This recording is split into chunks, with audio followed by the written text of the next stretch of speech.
संस्कृत का objective question शुरू करने जा रहे हैं और आज हम लोग रैपिड एक्स करेंगे। इसका मतलब हम लोग 7 चैप्टर के ऑब्जेक्टिव क्वेश्चन की कोशिश करेंगे कि सब चैप्टर का ऑब्जेक्टिव क्वेश्चन करें और बहुत ही फास्ट करेंगे।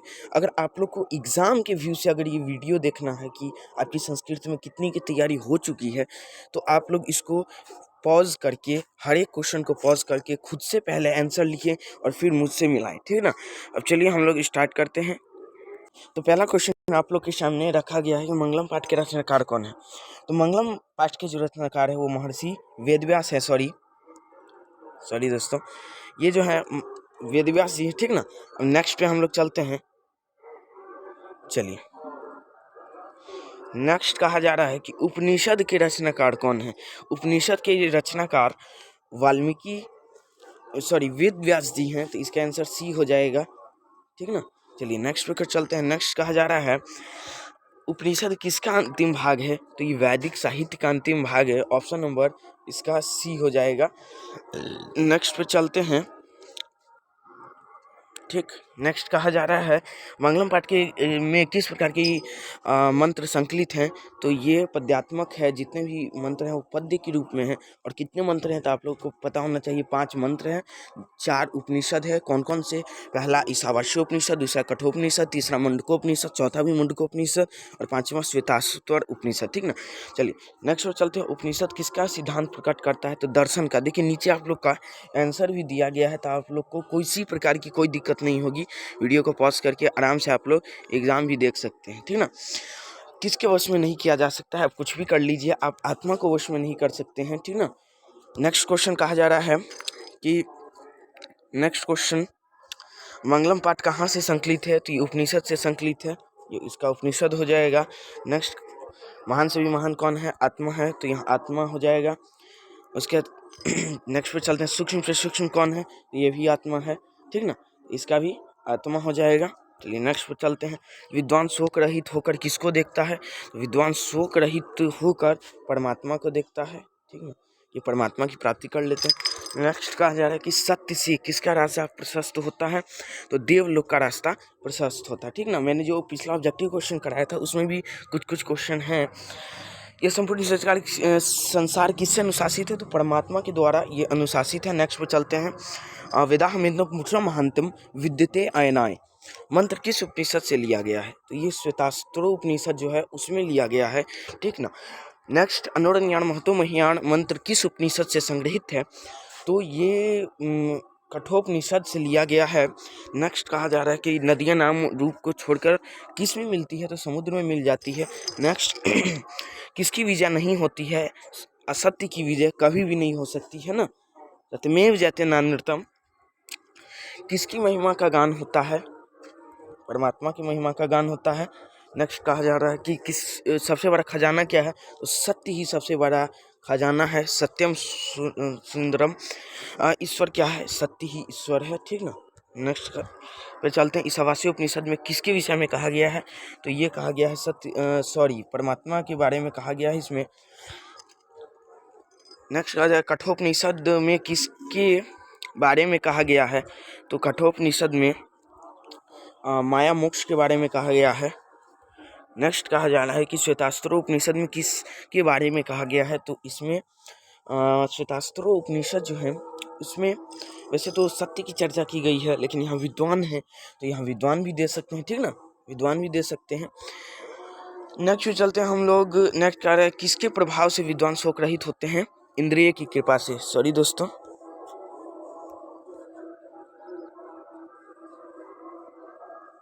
श्वेतास्त्रो उपनिषद हो जाएगा, बीच से कट गया था। चलिए नेक्स्ट पे चलते हैं। सत्यमार्ग से विद्वान जो हैं वो कहाँ जाते हैं। तो देवलोक में जाते हैं। इसका ऑप्शन नंबर ए हो जाएगा। मैं थोड़ा पेन चेंज कर लेता हूँ, ठीक। चलिए सत्यमार्ग से कहा देवलोक का मार्ग प्रशस्त होता है। कौन अपने नाम और रूप को समुद्र में मिल जाती हैं। तो जितने भी नदियाँ जो हैं वो नाम और रूप को छोड़कर उनमें विलीन हो जाती है, ठीक ना। चलिए आप लोग के ध्यान में रखना होगा। नेक्स्ट में कहा जा रहा है कि साधक किसको पार कर जाते हैं, तो साधक जो है वो मृत्यु को पार कर जाते हैं, ये हो जाएगा इसके आंसर। नेक्स्ट पे चलते हैं हम लोग, सत्य धर्म के लिए किसको हटा दे, तो सत्य धर्म प्राप्ति के लिए आप जो है हिरण्मय पात्र को हटा दीजिए, इसका ऑप्शन नंबर डी हो जाएगा। ठीक, इसी को सुवर्ण पात्र भी कहते हैं। नेक्स्ट पे कहा जा रहा है सत्य का मुख किस पात्र से ढका हुआ है, तो सुवर्ण पात्र से ढका हुआ है। तो यहाँ स्वर्ण है तो स्वर्ण, सुवर्ण नहीं आप दीजिएगा, क्योंकि सुवर्ण जो है वो अलग चीज़ का होता है। सुवर्ण मीन्स एक सोना भी होता है, और सुवर्ण एक सवर्ण एक जाति होता है, ठीक ना। नदियाँ क्या छोड़कर समुद्र में विलीन हो जाती है, हम लोग कर चुके हैं ऑलरेडी प्रश्न। प्राणियों के हृदय रूपी गुफा में क्या बंद है, आत्मा बंद है, ठीक ना, ऑप्शन नंबर सी हो जाएगा इसका। नेक्स्ट कहा जा रहा है कि नदियाँ कहाँ जाकर मिलती है, तो ये समुद्र में जाके मिलती है ना, ये क्वेश्चन हो चुका है।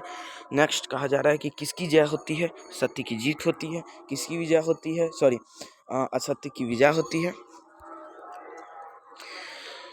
किसका मुख सोने के पात्र से बंद है, तो सत्य का मुख सुवर्ण पात्र से या सोने के पात्र से ढका हुआ है, आच्छादित है। ब्राह्मण का मुख किससे ढका हुआ है, सेम सोने से, क्योंकि ब्राह्मण भी जो होते हैं वो देवलोक का रास्ता को प्रशस्त करते हैं। विद्वान अपना नाम छोड़कर किस में मिल जाती है, परमात्मा में मिल जाती है। नेक्स्ट क्वेश्चन, ऋषि लोग देवलोक की प्राप्ति के लिए किस मार्ग को अपनाते हैं, तो वो सत्य मार्ग को अपनाते हैं। और आप भी अगर सत्य मार्ग को अपनाते हैं तो आप लोग देवलोक की प्राप्ति करेंगे, ठीक ना, आप लोग देवलोक में निवास करेंगे। ठीक, चलिए नेक्स्ट पे चलते हैं। नेक्स्ट कहा जा रहा है कि हिरण्मयेन पात्रेण सतीशया सीतम मुखम, ये दृश्य किस उपनिषद से लिया गया है, तो ये जो अपना पहला ही मंत्र है ईशावास्य उपनिषद, उससे लिया गया है। उसके बाद है उपनिषद के अंतिम भाग किसके सिद्धांतों को दर्शाता है, तो दर्शन शास्त्र के। नेक्स्ट कहा जा रहा है आदित्य का पर्यायवाची क्या है, सूर्य है। क्या है, सूर्य है, इसका आंसर हो जाएगा ऑप्शन नंबर सी, सूर्य। तो इसका देख रहे ऑप्शन नंबर सी है। तो और आप लोग मेरे चैनल से जुड़े रहिए, आपका हर तरीके से इसमें दिया जाएगा, मैं सबका मॉडल पेपर दूंगा आप लोग को, ठीक ना। तो चलिए अब हम लोग नेक्स्ट चैप्टर जो है पाटलिपुत्र वैभवनम, उस चैप्टर पे चलते हैं। तो देखिए दोस्तों, आ चुके हैं हम लोग पाटलिपुत्र वैभवनम पार्ट पे। इसमें सबसे पहला ही क्वेश्चन का है कि पाटलिपुत्र पटना नाम से कब प्रसिद्ध हुआ। ये मध्यकाल में प्रसिद्ध हुआ। कई जगह आप लोग को बोलेगा कि भाई ये मुगल वंश के काल में हुआ या अंग्रेज के शासन काल में, तो गलत है। नेक्स्ट पे कहा जा रहा है कि किसने कहा पाटलिपुत्र की नगर शोभा देखने में प्रिय है, ये कहा था मेगास्थनीज, बुद्ध, अशोक, फायान। कौन कहे थे, तो ये कहा गया था शोभा अति उत्कृष्ट, ये अशोक ने कहा था, ठीक ना। चलिए नेक्स्ट पे चल, पटना का जो पुराना नाम क्या है, पटना का जो पुराना नाम है ये पुष्पुर है। नेक्स्ट चलते हैं। नेक्स्ट कहा जा रहा है कि मध्यकाल में पाटलिपुत्र कितने वर्ष तक जीर्ण अवस्था में था, 1000 वर्षों पर सहस्त्र वर्षों तक जीर्ण था। आपसे क्वेश्चन पूछना चाहता हूँ, ये जो 1000 वर्ष तक जीर्ण अनुभूत था, इसका प्रमाण कहाँ मिलता है, ठीक ना, ये आपसे क्वेश्चन है। नेक्स्ट क्वेश्चन, पटना के उत्तर दिशा में क्या है, गंगा नदी है, कौन से पुल पे है, वो भी क्वेश्चन आता है। पाटलिपुत्र में कौन बार बार आया, तो भगवान बुद्ध जो है यहाँ बार बार आए। नेक्स्ट पटना नगरी की पालनी देवी जो है वो कौन है, वो पटन देवी है। ये सब क्वेश्चन आप लोग को याद होना चाहिए। पटना किस नदी के किनारे अवस्थित है, तो गंगा नदी के किनारे है। नेक्स्ट पे चलते हैं। नेक्स्ट कहा जा रहा है पटना में कौमुदी महोत्सव कब मनाया जाता था, तो गुप्त वंश के शासनकाल में। नेक्स्ट, मेगास्थनीज पटना किसके समय में आया था, तो मेगास्थनीज जो है वो अशोक के समय में आया था, ठीक ना। उस समय पाटलिपुत्र क्या था, अति समृद्ध था, है ना। पाटल पुष्पों की पुतलिका रचना लेकर पटना का कौन सा नाम है, तो ये पुष्पुर, कुसुमपुर, पटना, पाटलिपुत्र, तो ये पटना हो जाएगा, ठीक ना। अपना सॉरी हाँ पटना ही होगा। यहाँ थोड़ा सा मिसप्रिंट हो गया है। यहाँ जो इसका आंसर होगा वो आप लोग को बता देता हूँ। इसका आंसर होगा ऑप्शन नंबर डी, है ना। इसका ऑप्शन होगा ऑप्शन नंबर डी होगा इसका आंसर। चलिए नेक्स्ट पे चलते हैं। पटना की राजधानी कहाँ है, तो पटना बिहार की राजधानी कहाँ है, पटना में है, आप लोग को पता होना चाहिए। नेक्स्ट है कौमुदी महोत्सव किस अवसर पर दिखाई देता है, तो ये दुर्गा पूजा के अवसर पर, ठीक ना। नेक्स्ट कहा जा रहा है किस नदी पर गांधी सेतु सड़क बना है, तो मैं तभी चर्चा कर ही रहा था, ये गंगा नदी पे इसका बना हुआ है। नेक्स्ट, योग सूत्र के रचनाकार कौन है, देखिए, मैं अभी आप लोग को मंगलम पाठ करवा रहा हूँ और ये जो क्वेश्चन आया हुआ है, ये क्वेश्चन अपना आया है जो सबसे लास्ट चैप्टर है शास्त्र काढ़ा, उस चैप्टर से आया है। फिर भी मैं बता देना चाहूँगा कि देखिए, आप लोग को एक थोड़ा सा ट्रिक देता हूँ। योग सूत्र, जितने भी सूत्र हैं या दर्शन हैं, तो योग कौन करते थे? अभी भी जो ये हैं रामदेव बाबा, ये योग करते हैं, यानी जिसको योगा बोलते हैं, और ये पतंजलि के प्रचारक हैं। तो इनका हो जाएगा आंसर पतंजलि, है ना, पतंजलि हो जाएगा। नेक्स्ट, शरद काल में कौन सा महोत्सव मनाया जाता था? तो आपको पता होना चाहिए, कौमुदी महोत्सव। नेक्स्ट, कौमुदी महोत्सव किस वंश के शासनकाल में? गुप्त वंश के शासनकाल में। नेक्स्ट, व्याकरण के रचनाकार कौन है? ये भी शास्त्रकार चैप्टर से है, तो व्याकरण के रचनाकार पाणिनि है। नेक्स्ट, पटन देवी कहाँ अवस्थित है? तो राजगिरी पटना में है। एशिया का लंबा पुल कौन सा है? सबसे लंबा पुल तो पटना में है, गांधी सेतु जिसे कहते हैं, ठीक ना।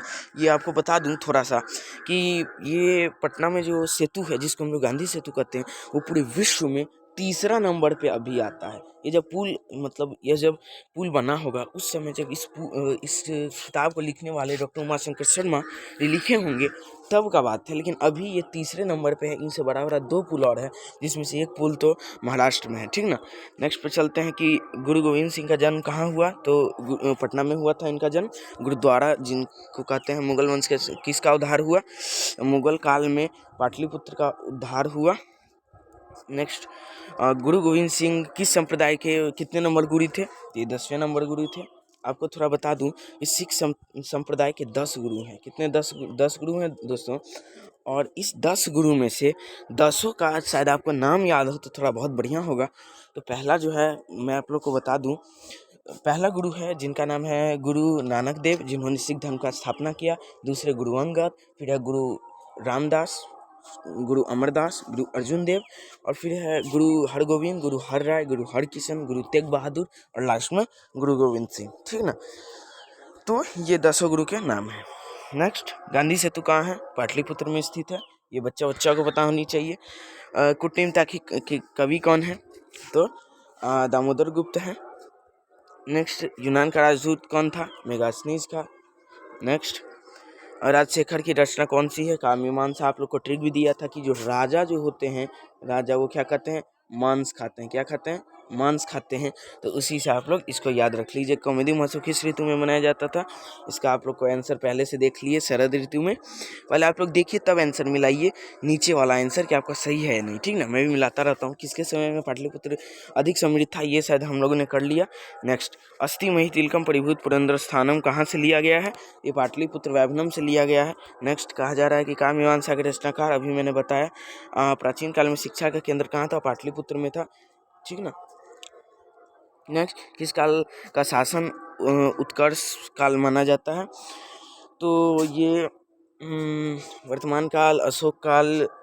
ये आप लोग को होमवर्क दे देता हूँ HW, क्योंकि आपको बताना है। अपने इसमें कई सारे चर्चा हुए थे, अशोक, चंद्रगुप्त मौर्य, उसके बाद अंग्रेज, मुगल। तो आप लोग को इसमें से चुन के बताना है कि इसमें से कौन हुआ है। ये आप लोग का टेस्ट क्वेश्चन हो गया।